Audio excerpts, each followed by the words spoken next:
আসসালামু আলাইকুম। এইচএসসি 2026 ব্যাচের শিক্ষার্থী। তোমাদের ইতিমধ্যে তোমাদের রুটিন প্রকাশ করে দিয়েছে যে ১৩ তারিখ অর্থাৎ সামনের মাসে ১৩ এর জন্য তোমাদের আইসিটি পরীক্ষা।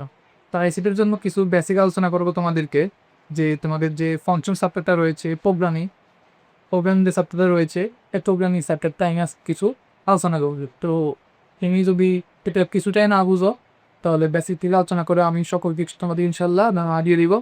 তো দেখো, ফার্স্ট অফ অল প্রি বলছি প্রোগ্রামিং জিনিসটা কি? প্রোগ্রাম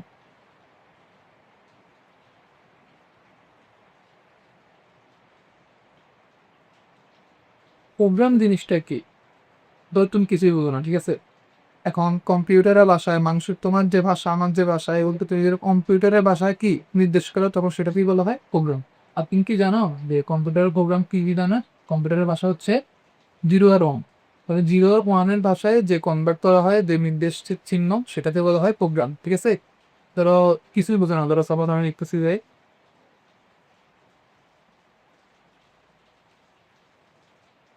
ইনক্লুড stdio ডট, ঠিক আছে? করে এটা লিখতাম, এরপর দিলাম মেইন ব্র্যাকেট, এরপরে সেকেন্ড ব্র্যাকেট, তারপরে এখানে তোমার থাকবে কি, এখানে থাকবে ফিন ট্যাব, আরও মাঝখানে কিছু লেখা আছে, পরে থাকবে ক্লোজ, ঠিক আছে? তাহলে এটা কি? এটা হচ্ছে একটা প্রোগ্রাম। ধরো কম্পিউটার কিছুই বোঝার দরকার নাই, আজকে আজকে ডিটেলসে বুঝাবো। ধরো তুমি তোমার যে ভাষাটা আছে এই ভাষাটাকে তুমি যদি প্রোগ্রামিং ভাষায় কনভার্ট করতে পারো, অর্থাৎ জিরো ওয়ানের ভাষা লিখতে পারো, তখন সেটাকে বলা হয় কি? সেটাকে বলা হয় প্রোগ্রাম। তিন কি আছে? সেকেন্ড হচ্ছে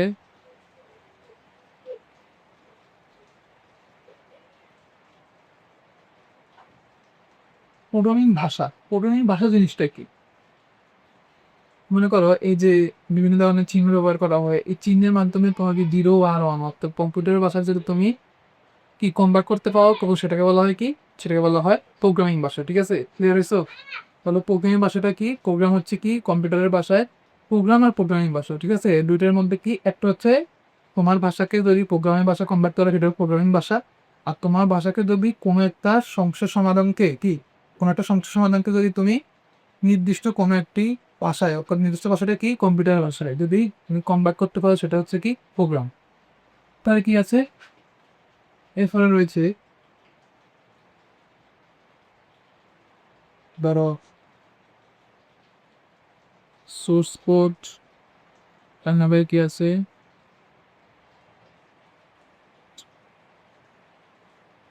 সোর্স কোড। সোর্স কোড জিনিসটা কি?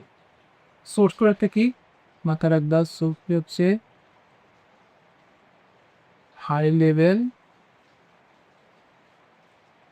সোর্স হচ্ছে হাই লেভেল অর্থাৎ উচ্চ স্তরের ভাষা হচ্ছে সোর্স কোড, ঠিক আছে? এর মধ্যে আরো কিছু আছে, ধরো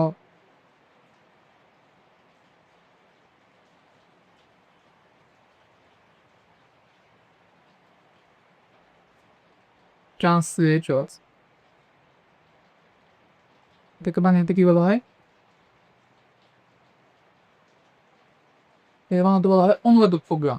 এটাকে অনুবাদক প্রোগ্রামটা কি? ধরো তুমি একটা কথা বলছো, ঠিক আছে? ধরো এ একটা লোক, তে একটা লোক, ঠিক আছে? এই দুটোর মধ্যে কি একটা কনভারসেশন হইতেছে, ধরো এটা দিকে চায়না থেকে, এটা হচ্ছে বাংলাদেশ থেকে। এখন এই দুটোর মধ্যে কি ধরো কনভারসেশন হইতেছে, কনভারসেশনের মধ্যে ট্রান্সলেটর কি, অনুবাদক কি? অনুবাদক হচ্ছে এই যে চাইনা থেকে যে আসছে ওর ভাষাও বুঝবে, বাংলাদেশ থেকে যে আসছে ওর ভাষা বুঝবে। তাহলে দুটো ভাষাকে যদি একটা ভাষায় কনভার্ট করা হয়, অর্থাৎ যে কনভার্টিং এর মাধ্যমে, ধরো বাংলাদেশি মানুষ চাইনা ভাষা বুঝবে না, চাইনা মানুষ আবার বাংলাদেশি ভাষা বুঝবে না, তো দুজনের ভাষাকে একসঙ্গে যদি ট্রান্সলেট করে তোমার সেটাকে ধরো হচ্ছে অনুবাদক প্রোগ্রাম। সেম ভাবে অনুবাদক প্রোগ্রামটা এরকমই, ধরো কোনো একটা প্রোগ্রাম আমি বাংলা ভাষা লিখছি, সেটাকে চাইনিজ ভাষা যদি কনভার্ট করতে হয় তাহলে অনুবাদক প্রোগ্রামের সাহায্যে সেটা ট্রান্সলেট করা হবে, ঠিক আছে? তোমার কের আবার কয়েকটা ভাগ আছে, কি কি আছে?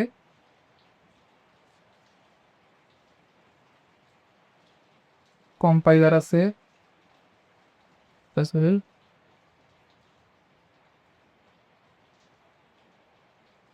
ইন্টারপ্রেটার,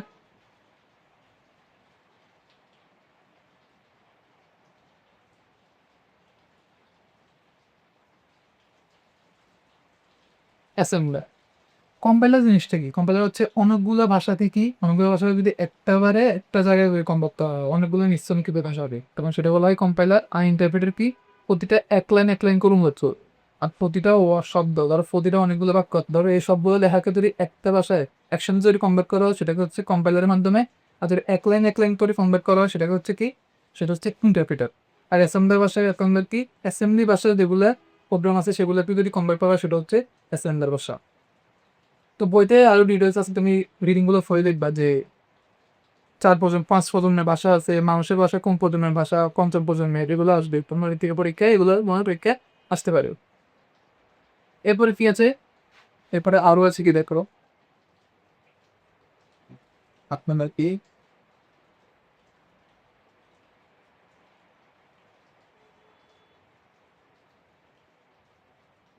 অ্যালগোরিদম, আর একটা কি